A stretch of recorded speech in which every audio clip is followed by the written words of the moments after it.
Hi everyone, welcome back to my SQL placement series. In the previous video, we understood what is group by clause, its syntax and the order of execution. In this video, we are going to understand group by clause with examples, which are very important for your interviews and exams. So make sure you watch the video till the end. Guys, let's get started. Before writing any queries, it is very important to understand how group by actually works internally. Many students try to memorize group by queries, but once you understood the flow of execution, you will never get confused again. So first, let us understand this using a simple EMP table. So guys, you can see an EMP table with columns like EID, ENAME, SAL and department number. Now I want to display number of employees working in each department. The SQL query for this question is select count asterisk comma department number from EMP group by department number ending with semicolon. Don't worry about this query guys right now. First let us understand how SQL execute this query step by step using this diagram.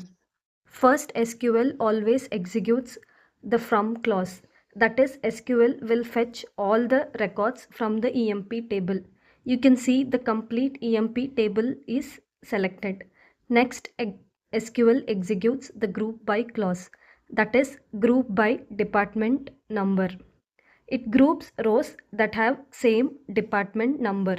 So here all employees with department number 10 are grouped together and all employees with department 20 are grouped together, and also all employees belonging to department 30 are grouped together. You can see clearly three different groups formed in the diagram. After grouping, SQL executes the select clause, that is select count asterisk comma department number. Now count asterisk will count the number of rows in each department, whereas department number will display the department number. So SQL calculates the count separately for each department. So guys, in the output you can see department 10 has 3 employees, department 20 has 2 employees, department 30 has 3 employees, and this is how group by works internally. And guys, please remember this, any column which is used in select clause must be either aggregate function or mentioned in the group by clause. Here in the select clause, we have one aggregate function, that is count, and column department number, which is also mentioned in group by clause. Now that we understood the logic clearly, let us solve more group by example queries. Now the first question is, find the total salary paid in each department. Guys, here instead of counting employees, we have to calculate the sum of salaries department wise. Total means sum, right? Guys, I will tell you something very important. Many students have this confusion in SQL. Query written order and also how it executes. Because we write SQL query in one order, but SQL executes it in different order. Now we will see the query for this question. Select sum of sal, comma department number from EMP group by department number ending with semicolon. While writing, we start with select, then from, and then group by clause. But guys, SQL does not execute in this order. The actual execution order is from clause, group by clause, and then at last select clause. From clause executes first. This brings all employee records from employee table. Next, group by department number. This groups all employees having same department number together. So department 10 will be one group, department 20 will be one group, and department 30 will be one group. Finally, select clause executes. Here, sum of sal calculates total salary inside each group. Department number displays the department number. So salary calculation happens group wise, not row wise. And guys, whatever we write in select clause, it will be displayed in the output. Even though select is written first, it is executed at the end after grouping is done. Now the second question. Find the total salary of the employees in each department only for employees whose salary is greater than 200. The first and foremost thing here, the condition is given. That is, salary should be greater than 200. So we have to use where clause and it filters the rows before grouping.